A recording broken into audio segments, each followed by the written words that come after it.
Alright, how's it going everybody?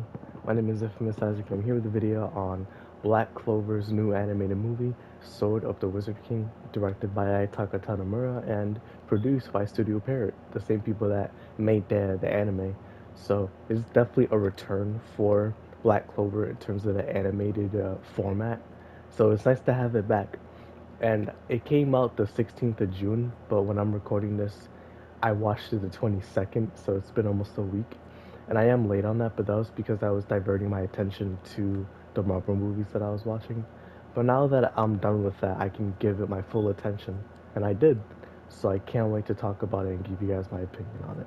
So by the way, I've been up to a lot ever since I recorded the last video that I uploaded, the Captain America video, and this is one of them. Don't worry about it. And then there's staircase over there too. But regardless, let me get into my opinions and thoughts. The spoiler-free ones first, and then the spoiler ones for Sword of the Wizard King. Okay, so for people that haven't watched this movie yet, if you're worried about it being a continuation of the manga, don't worry, it's not. But that's not to say that it isn't canon.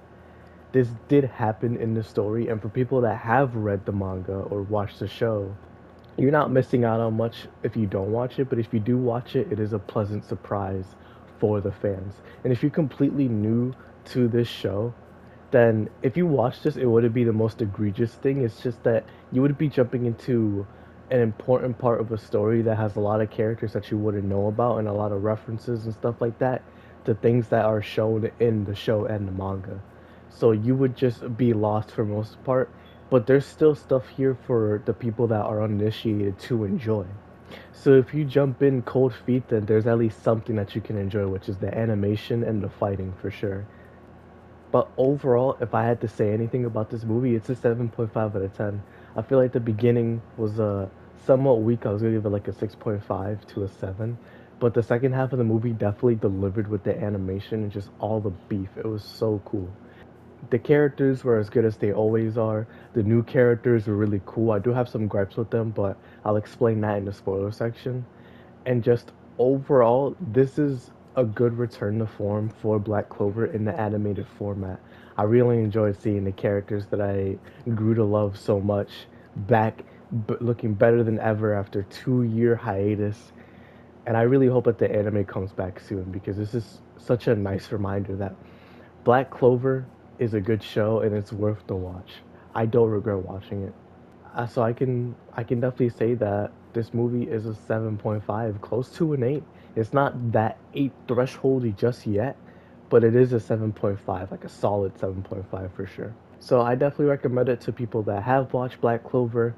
To people that haven't watched it, this would be a nice taste of the palette that Black Clover has to offer. It would be a nice introduction, like how Mugen Train was a good introduction to Demon Slayer. And if you have or haven't watched this movie, let me know if you are interested, or let me know if you enjoyed it down below. Put a spoiler tag if you have. But regardless, let me get into the spoilers. So I have to redo this spoiler warning because it was garbage. It was terrible. So if you don't want to be spoiled for Black Clover's Sword of the Wizard King movie, then please leave now. If you want to come back and rewatch the video after you've watched it, by all means, that's all up to you.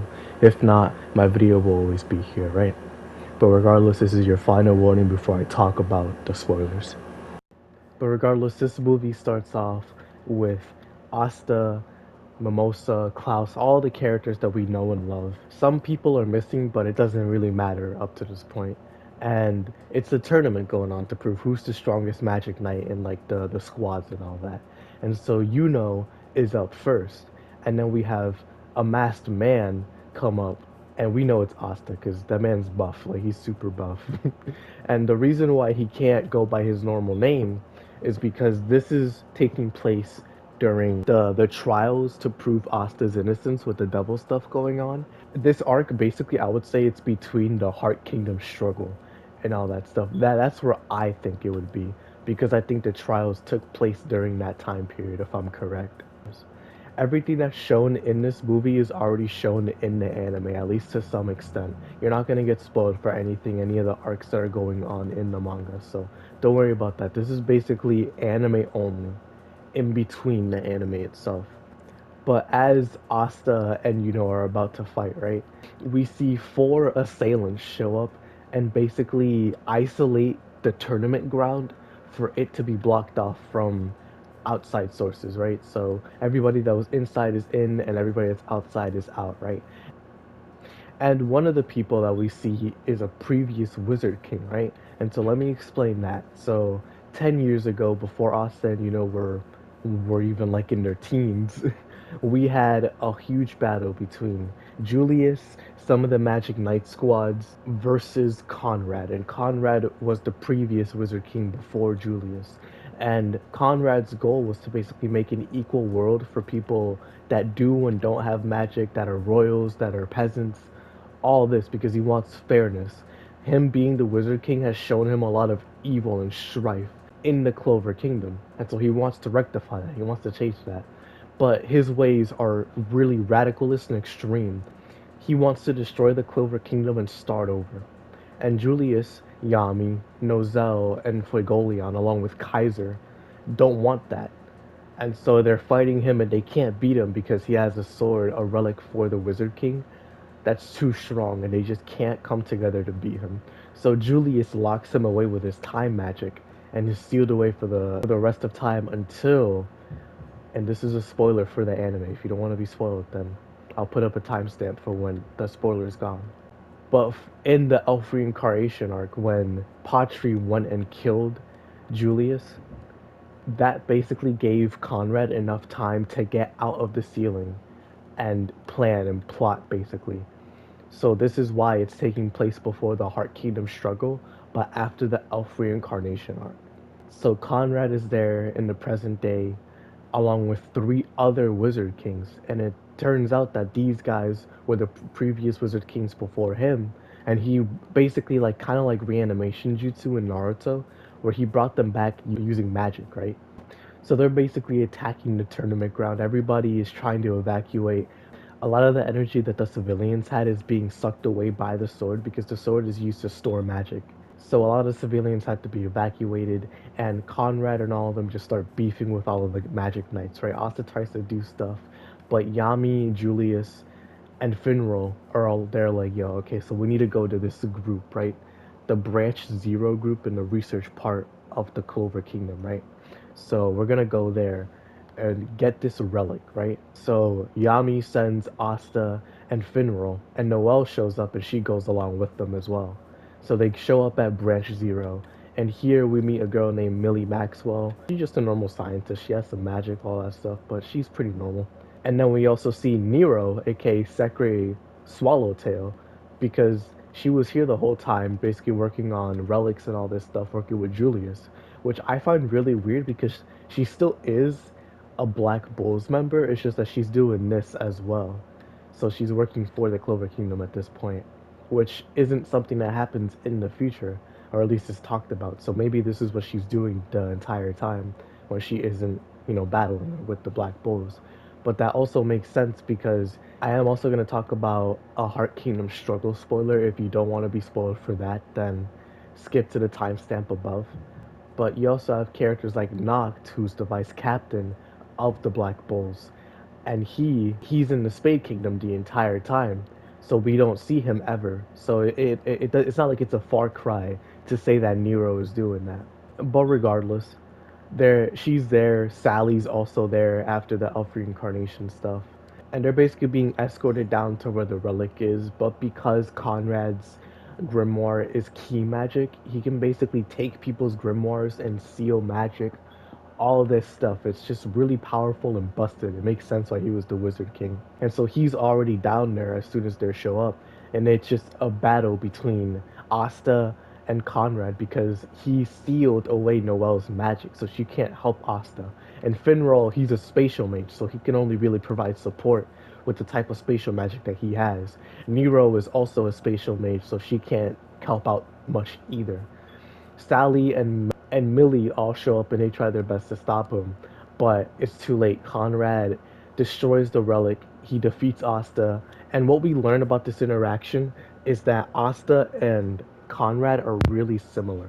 They both have that mantra of my magic is never giving up, and they both believe that equality is important for the Clover Kingdom. They believe that anybody has a chance, that people should laugh and love together, right? It's just that Asta wants to do it by becoming the Wizard King and ushering in changes themselves by having everybody be happy. But Conrad wants to wipe the slate clean entirely and start over, essentially killing most people. He will keep the Wizard Kings, and he's trying to get Asta to come over to his side as well because he understands exactly what Asta went through. Not sympathy but empathy, and he knows that Asta would completely agree to a plan like this because he's seen the ugly, horrible terrors of the Clover Kingdom's inequality. But Asta doesn't agree at all. Asta, in fact, completely detests the plan because it's against everything that he's been ever. What the heck? This is huh, crazy. I never even noticed that there. So Conrad just basically leaves him for dead and leaves. He goes back to the tournament ground. And the people at the tournament ground were Yami, Kaiser, Nozel, Fuegoleon, and that's it, right? No, along with Dorothy and Rel, because they were there too. It's just I forgot. They didn't really do much this movie, honestly, which kind of sucked because I don't remember seeing them any point after the tournament. But regardless, Asta gets taken away to a Golden Dawn hideout after they're found by Yuno and Mimosa, right?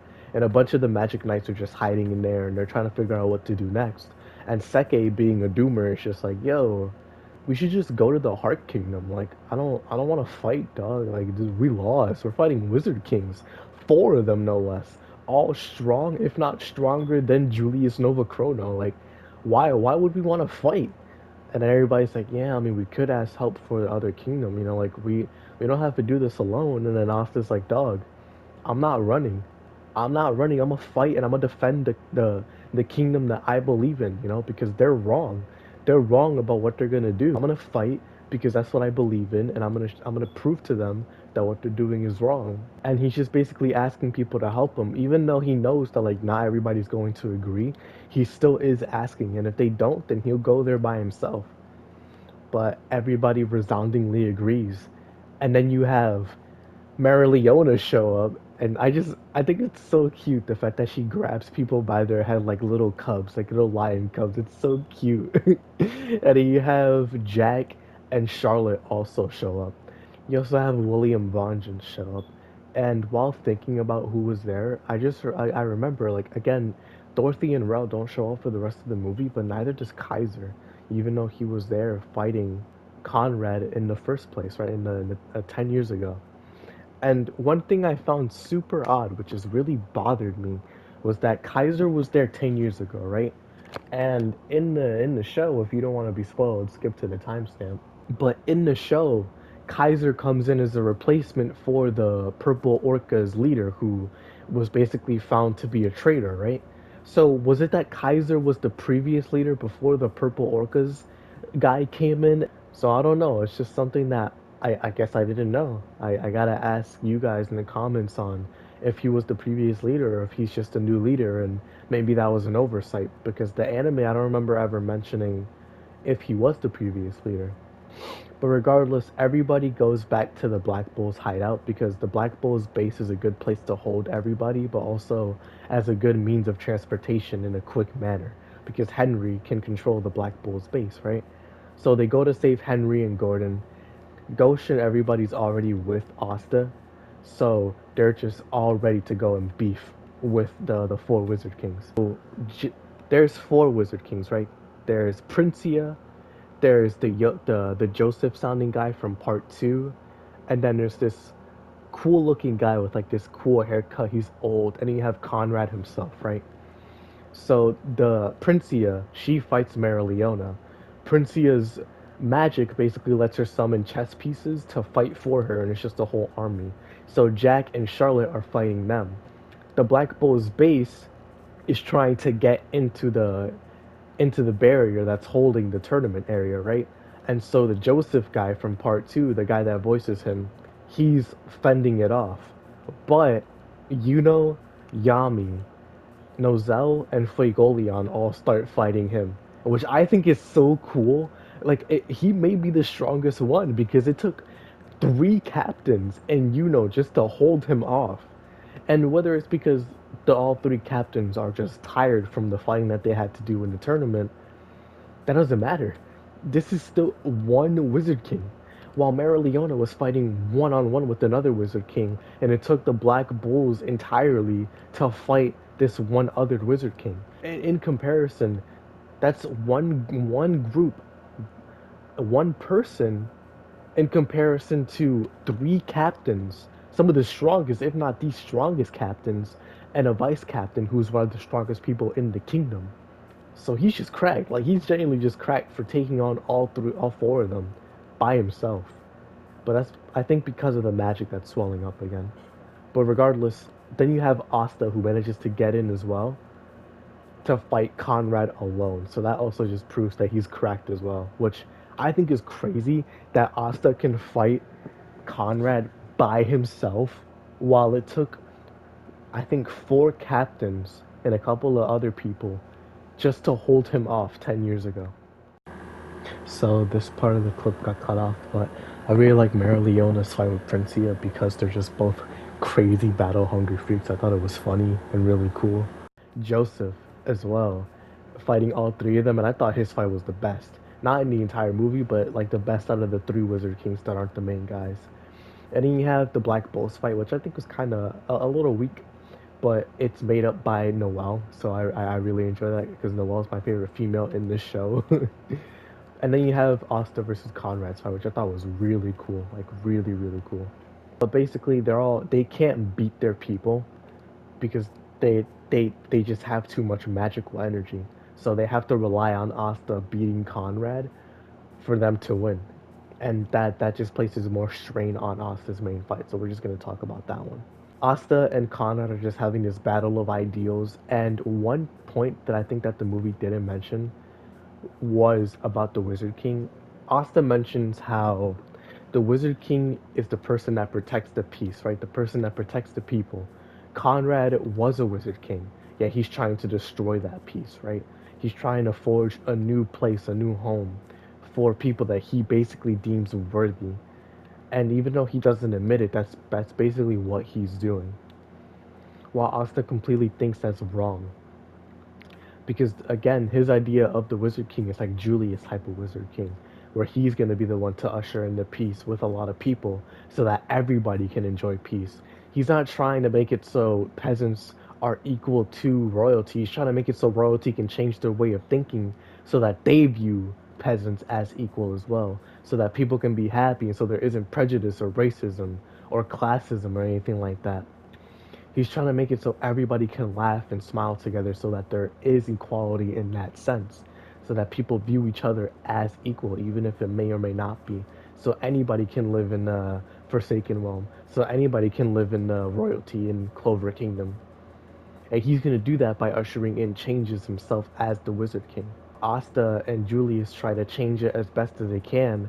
And look at what Julius done and what Asta has done. Julius let in a commoner, two commoners, and they're some of the strongest magic knights in all of history at this point.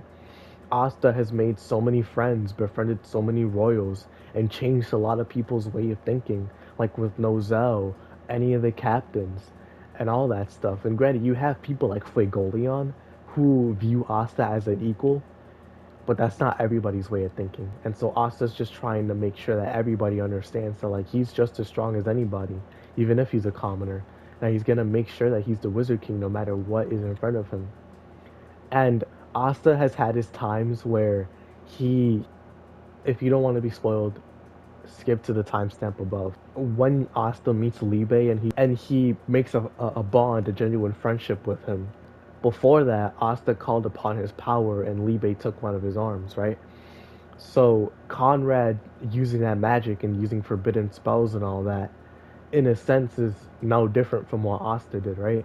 And you could really play on that because if it was like a seinen or something, a darker type of manga, Asta would have been called a hypocrite for that, especially since Conrad can view people's memories, so he probably would have been able to see that if he looked, Because Asta is also a hypocrite. He's done a lot of things to get stronger in both good and bad senses, you know. He's not an evil person. It's just that he'll do anything to protect his peace and protect the people that he cares and just overall protect, right? So I also feel like they could have mentioned that as well, but that's more of a nitpick. Regardless, though, Asta and Conrad are having this battle of ideals, and Asta's ideals prove to be better than Conrad's because his determination is just stronger, and a lot of people are backing Asta. So he manages to beat him, and then Conrad uses forbidden magic to basically summon the moon to crash down onto the planet. So Julius gives Asta the Sword of Eldokia as well to basically fend off against Conrad's moon attack, right? And everybody's just cheering for Asta, praying that he beats it. And he's using the Demon Slayer sword and this sword to basically combat against this whole thing. And the sword actually ran out of energy when he was fighting what's his name, Conrad. So there's no way that he should have been able to use it, right? But we learn that the previous Wizard Kings in that sword, like, because their souls are imparted upon that sword, because it is a Wizard King weapon. So all those Wizard Kings basically gave Asta enough power to beat Conrad. That's why he was able to beat him. And it gets so crazy that they go into space, dog. Like they actually fight in space. So it's like, wow, okay, I didn't know we were cracked like that. And so he manages to destroy the moon, and because it was a forbidden spell, like a really forbidden spell, it it cost Conrad his life. That was the trade off. So Conrad was dying when he was talking to Asta, and he was hoping that Asta becomes the Wizard King to usher in that change that he so much believes in. Because he didn't want Asta because his powers are strong. Yeah, that's a given, but it's not necessary. He wanted Asta because he was just as determined to stop him as Conrad was determined to execute this plan, right? So he truly believes that if anybody can become the Wizard King and usher in change, it would be Asta. So he dies and he leaves with his other Wizard King members, and they all waited for him, and then they all disappeared. They went back to the place where they belong, in the other world. So Asta, Mimosa, Finral, and Noel, along with Julius, are all on top of the demon skull that the first Wizard King fought a long time ago. They're just talking about how the sword worked and everything. And Asta's just basically like, yeah, I'm gonna try my best to usher in a new age, a better age for anybody as the Wizard King. And then that's where it ends. Basically, Asta declaring that he's gonna be the Wizard King. And my thoughts on this movie, I felt like the story was good. It wasn't anything out of the ordinary for Black Clover. And it was cool calling upon older Wizard Kings because we never hear about other Wizard Kings. All we ever hear about are Lumiere and Julius, so seeing other ones is really cool. One thing I wish, though, involving the Wizard Kings was that we learned a little more about them, because besides Conrad getting like a couple seconds of seeing him holding his amulet, we didn't learn anything about these people, which doesn't make them really interesting villains in their past, just more of how crazy they can be in the present. And I hope that this is pretty canon, because if those are the previous Wizard Kings, then that would be really cool to see in like manga or anime. The animation was great. The animation was amazing. You can tell this is a movie because of how correct the fights really were. Studio Parrot does not disappoint when they deliver on the animation, bro. It is so good. You have the characters. The characters are as cute, funny, adorable, true to what the characters are in the show and manga as they can be. So I'm glad that that came through. While this movie started off a little weird for me, I was a little hesitant that it wasn't gonna deliver. I definitely enjoyed it when it finished. It delivered at the end for sure. Like the second half was definitely the best part of the movie, and it's not like the first half was really bad. Not at all. It's just I enjoyed the second half a lot more. And the first half was interesting. It was building up the setup, right? But it definitely felt like rushed to the second half sometimes because it was almost a 2 hour movie, right? So you only have so much screen time that you can use. But at the same time, it felt like they were just going really fast with the pacing. So sometimes it was a little jarring. But regardless, overall, I give this movie a 7.5 out of 10. It was really enjoyable. If you want to get into Black Clover, I definitely recommend watching this because this demonstrates a good part of Black Clover. When the story delivers, when the characters deliver, the my friends are my power type of stuff, and just overall, a good story. Yuki Tabata really cooks with Black Clover, bro. So I'm super excited with that. But I hope y'all enjoy. Thank y'all for watching, and I'll see you all in the next video. I'm always happy to talk about more Black Clover, so this was definitely enjoyable for sure. Hope you have a good rest of your day, though. Peace.